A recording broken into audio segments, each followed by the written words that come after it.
Assalamualaikum, my dear students of class 5. I am starting my computer lecture for chapter number 2. We have discussed our chapter number 1 and now we will be discussing our chapter number 2. And chapter number 2 is hardware basics. Hardware basics. In this chapter you will be studying different hardware components of your computer. You know the difference between software and hardware? Software is something which you cannot touch, right? Which you cannot touch, and hardware is something which you can touch and which you can use in your hand. For example, keyboard is a hardware, you can take it in your hand, but the programs, Paint, Microsoft Office, these are softwares and these cannot be touched, right? So in this chapter we will be studying our hardware basics. Now system unit, it's starting with our system unit. You have seen this thing which is shown in your you have seen in your daily life. Most of the people call it CPU, but basically it is a system unit. It is the system unit and CPU is a component of this system unit. CPU is fit inside it. So this is system unit. This is the system unit. Components of system unit, for example, motherboard, processor, memory chip and expansion slots. But I told you that CPU is a component of this system unit and it is called as processor. CPU is known as processor. So we call the whole thing CPU, but basically CPU is a component inside this system unit. Motherboard. If you open that box, if you open that system unit, you will see many of the components, very complicated wires and things connected together. We will be studying these things today, right? So main thing is this motherboard. Motherboard, it is a board in which there are many slots for you on which you can attach hardware, different hardwares, right? And this is hard drive on which your data is saved. This is motherboard. These are chips. You will study about them. Video card, modem card, sound card. There are expansion slots. There are slots. There are spaces. There are slots for you in your computer where you can attach. Different expansion cards, where you can attach different cards, so for the enhancement of your computer. Motherboard is the backbone of the computer. If motherboard gets damaged, computer will not turn on. So motherboard is the backbone of computer. You know the backbone of your body. Without backbone you cannot even walk. So without backbone the computer cannot work. It contains all the essential things that are used to run a computer, because motherboard is very important component of the computer. It is connected to all the essential things which are used by computer for work. A rectangular box in which a lot of chips are connected to each other and making a circuit. I told you motherboard is a board on which you can connect different chips, in which you can connect other hardware components.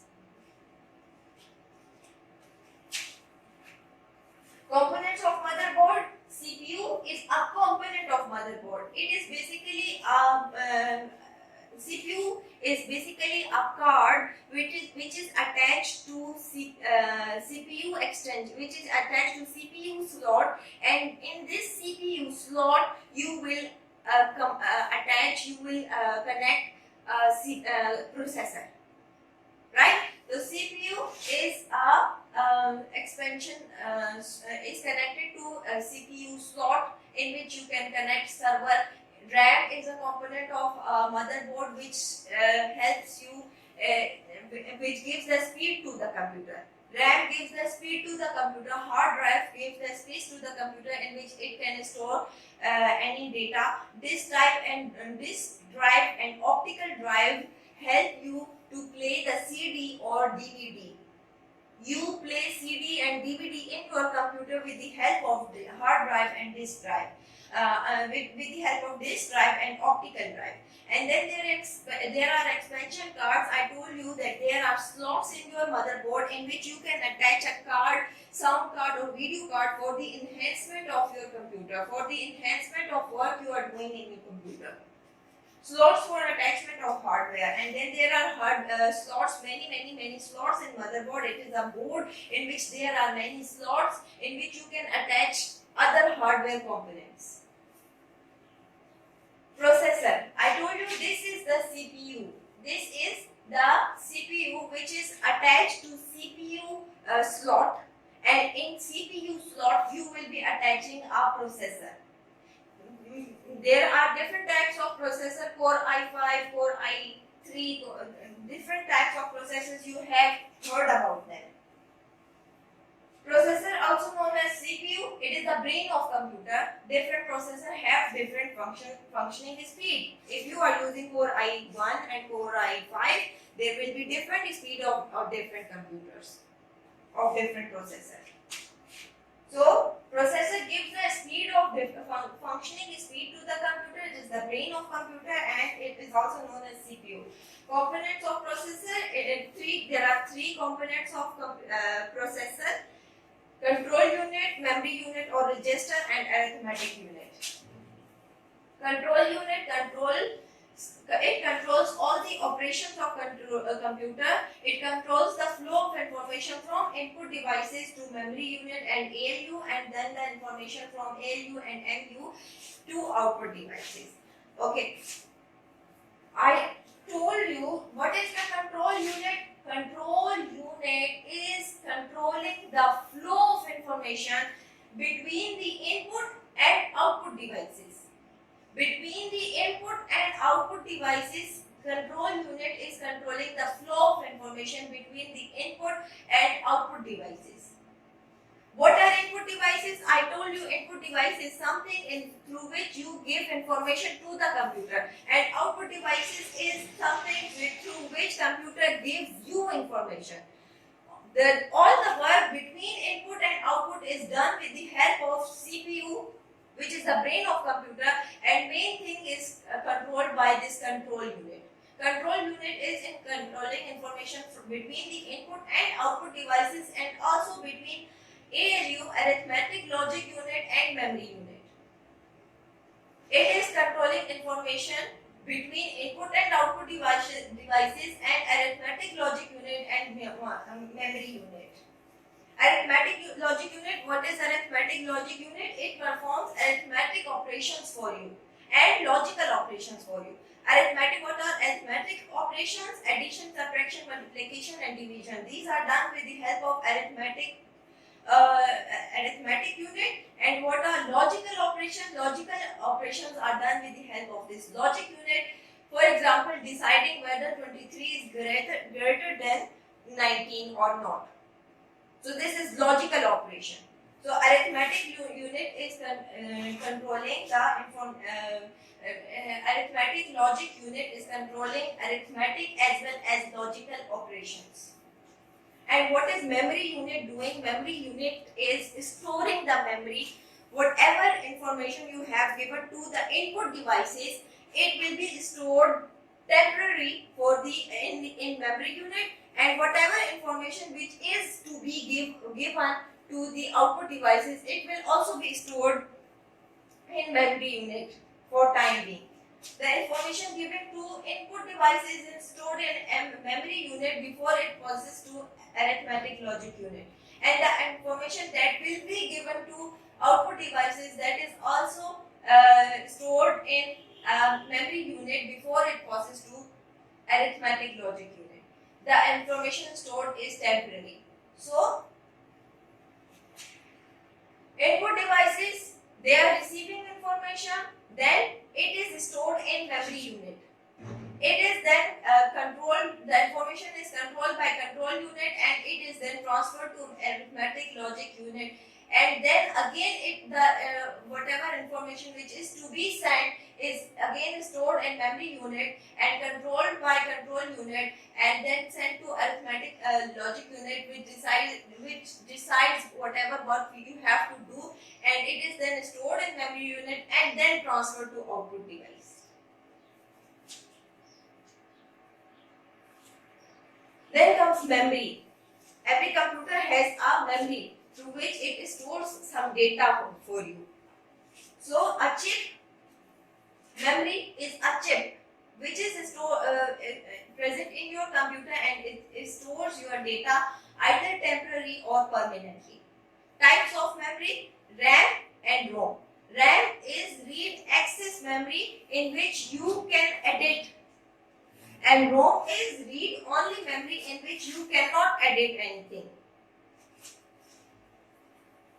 RAM is temporary memory storage. As long as computer is on and work, the memory remains in RAM. Until the work is not saved, it remains in RAM. When it is saved, RAM clears itself for further information. When the work is not saved, it is saved in RAM, right? And when the computer you save some document, it is saved in your hard drive. Let me give you a demo. For example, I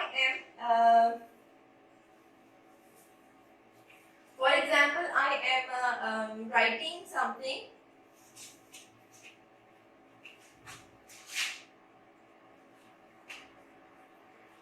Now, for example, I am writing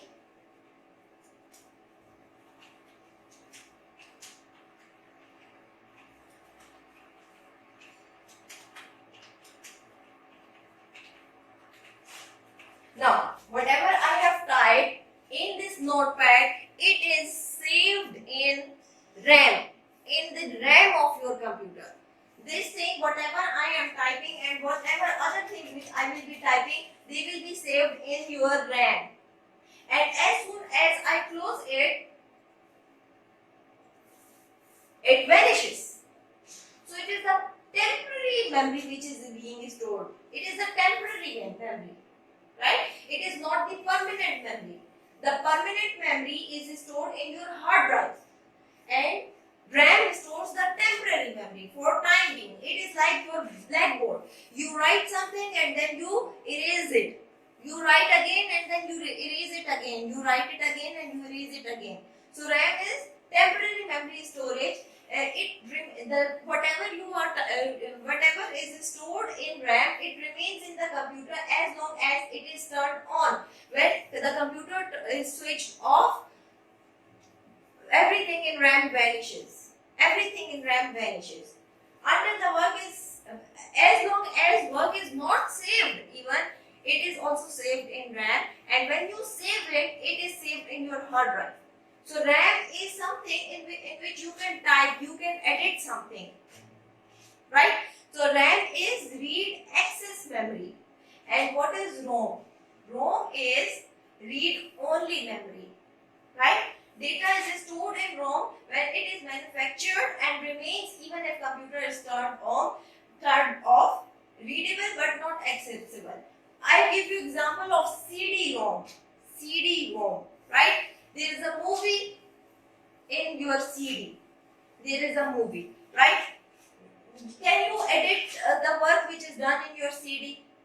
You cannot edit it. Whatever is manufactured in CDs, it will remain in the CD, and it will remain in the CD even if the computer is turned off. So ROM is read-only memory. It is readable but not accessible. You cannot edit it, you can read it. You can watch the movie but you cannot edit the movie. Then comes the expansion slots. There are, I told you there are spaces, there are options for you in motherboard where you can connect other hardware devices. So there are slots for additional electronic circuits which are not installed in motherboard, and you can insert them insert different expansion cards in expansion slots. For example, memory card and graphic card. You insert memory card in your mobile. Do you insert memory card in your mobile? Yes, you do. You do. You insert memory card in your mobile, and the slot in which you are inserting memory card, it is called expansion slot. And such types of many expansion slots are present in motherboard, in which you can attach other cards as well, in which you can attach graphic card for enhancement of graphics, in which you can attach sound card for enhancement of your sound, and you can attach memory card for enhancement of memory. Expansion cards, additional electronic circuits which are not installed in motherboard. Example, video card, sound card, and motherboard can fit 7 expansion cards in it, right? So, expansion cards, like I told you, sound card, memory card, sound card, these are the expansion cards, and you can attach them in expansion slots for the enhancement of your computer. What are types of expansion card? Network interface card is a card which allows you to connect to the internet. Sound card helps you in the enhancement of your sound. Video card helps you in enhancement of your video, and modem also helps you in to connect with the internet. Modem helps you to connect to the internet. Then barcodes. You have seen this thing many times in the different shops, right? So these are black and white bars. These are black bars with white spaces between them, and there is a particular number beneath it. And this is the bar reader, barcode reader, which can read this thing for you, these codes for you. So series of black bars and white spaces which are of different width and printed on various things to provide them unique identity. They are called barcodes. Representation of these barcodes, they are basically the representation of numbers and letters, and they are also called UPC codes, and they can be read by barcode reader. Now, what is happening? What is basically happening? Basically, what is this barcode reader is doing? The barcode reader is giving light, and the light and reading the reflected light. Light will not be passed through this black code, different kind of light will be passing through these different widths of the white bars. So it will basically be reading the reflected light. It measures the reflected light and interprets the code into numbers and letters, and then that are passed on to the computer. By using lens and light source and a photoconductor, they translate optical signal into electrical signal. Right? They are using a lens, light, and they are reading the reflected light and then interpreting it and telling you the number, telling you the code. Fingerprint scanner, you know about fingerprint scanner. An electronic device that has the capability of scanning and storing fingerprints, which can be used in different places. Fingerprint scanner is used in different places. For example, it is used in another office for making your ID card, and in offices for attendance. You have seen this fingerprint scanner. So this is a device which has the capability of scanning and storing fingerprints, which can be used in different places. Data for different individuals with different fingerprints is associated with the username and password, and then the whatever the information of fingerprint is stored in this fingerprint scanner, it is connected with it is associated with the username and password. For example, if I come to this school and then in the fingerprint scanner, I put my thumb impression and do the attendance, my name along with the password is stored in the fingerprint scanner, and it will mark my attendance. Then robots. What are robots? computer controlled mechanical device that sometimes resemble human and is capable of performing various tasks. You are well aware about robots. What are robots? As I told you that robots will be used in future for with the artificial intelligence. Artificial intelligence is intelligence which is in artificial things, in computers. Okay class, thank you so much and have a nice day. Stay blessed.